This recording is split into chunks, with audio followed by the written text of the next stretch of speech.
Assalamualaikum warahmatullahi wabarakatuh.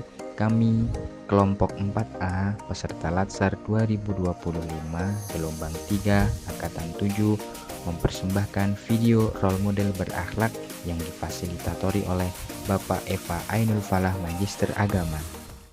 Profesor Dr. Abdul Mukti, Menteri Pendidikan Dasar dan Menengah saat ini merupakan sosok cendekiawan yang memegang teguh nilai-nilai berakhlak.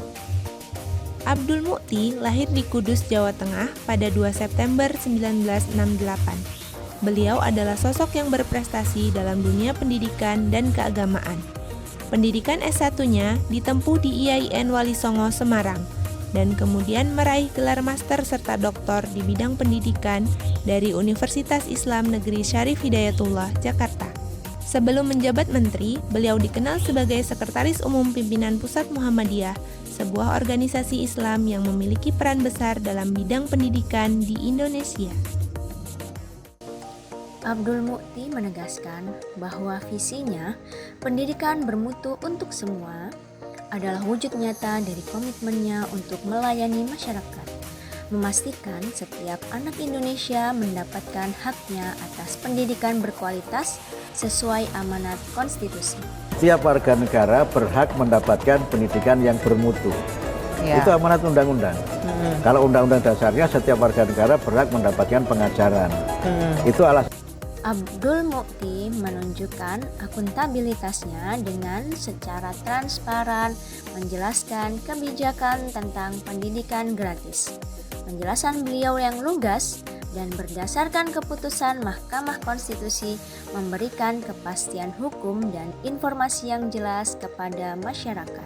Yaitu poinnya begini, pemerintah memang harus memenuhi kewajiban konstitusional untuk memberikan layanan pendidikan yang gratis bagi masyarakat. Istilahnya pendidikan tanpa biaya. Menyerap lah ya, menyerap murid. Tetapi itu keputusan MK-nya menyebutkan secara bertahap sesuai kemampuan finansial pemerintah.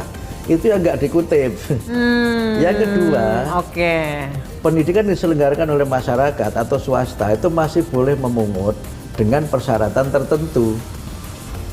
Ada kata-kata itu. Nah, itu yang juga tidak dikutip utuh oleh media. Realitasnya begini, pemerintah itu telah membantu negeri dan swasta.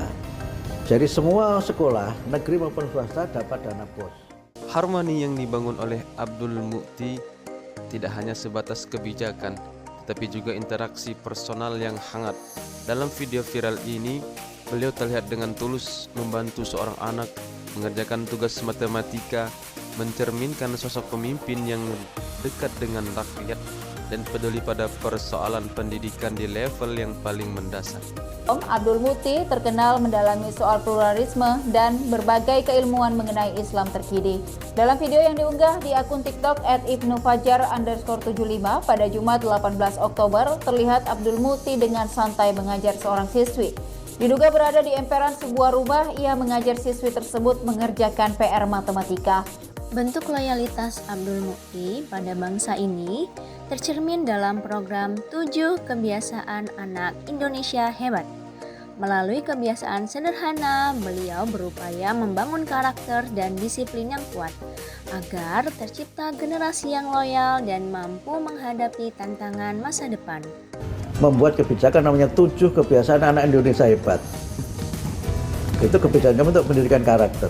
Yang itu mungkin Mbak, itu beda dengan yang terjadi sekarang. Pertama, bangun pagi. How difficult is it? Oh, very difficult. Iya kan? Bangun pagi. Yang kedua, beribadah sesuai agama keyakinan masing-masing. Yang ketiga, berolahraga.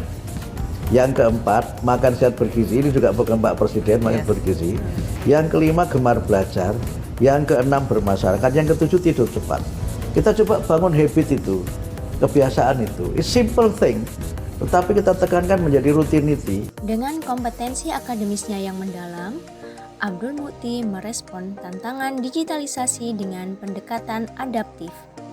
Beliau merancang program digitalisasi sekolah dan penggunaan teknologi seperti panel surya untuk mengatasi hambatan di daerah terpencil. 3T itu kita akan menghidupkan kembali atau kalau perlu membangun sekolah satu atap. Bahwa satu atap itu sekolah yang di situ 3 jenjang pendidikan, bahkan mungkin 4 gitu. Jadi prasekolah, TK, SD, SMP, dan SMA dalam satu gedung yang sama. Sehingga mereka tidak perlu belajar keluar karena daerahnya yang memang sulit terjangkau dan sebagainya, cukup belajar di situ dengan pendidikan satu atap itu. Yang kedua, itu pembelajaran jarak jauh atau distance learning. Nah, ini memang ada di dalam undang-undang pendidikan itu. Pendidikan jarak jauh itu memang awalnya dibuka untuk mereka yang tinggal di daerah yang secara geografis sulit dijangkau. Tapi sekarang kita mencoba dengan paradigma yang kita sebut dengan distance learning itu dengan digitalisasi pendidikan. Semangat kolaborasi Abdul Mukti terlihat jelas dalam rencananya untuk bermitra dengan komunitas dan lembaga keagamaan. Beliau berinisiatif memanfaatkan fasilitas yang ada, seperti gereja, untuk menciptakan rumah pendidikan, menunjukkan bahwa kemajuan pendidikan adalah hasil kerjasama semua pihak. Nah, yang ketiga itu kita mencoba kerjasama dengan lembaga-lembaga masyarakat, bahkan juga bisa pemerintah daerah untuk mendirikan namanya rumah-rumah pendidikan.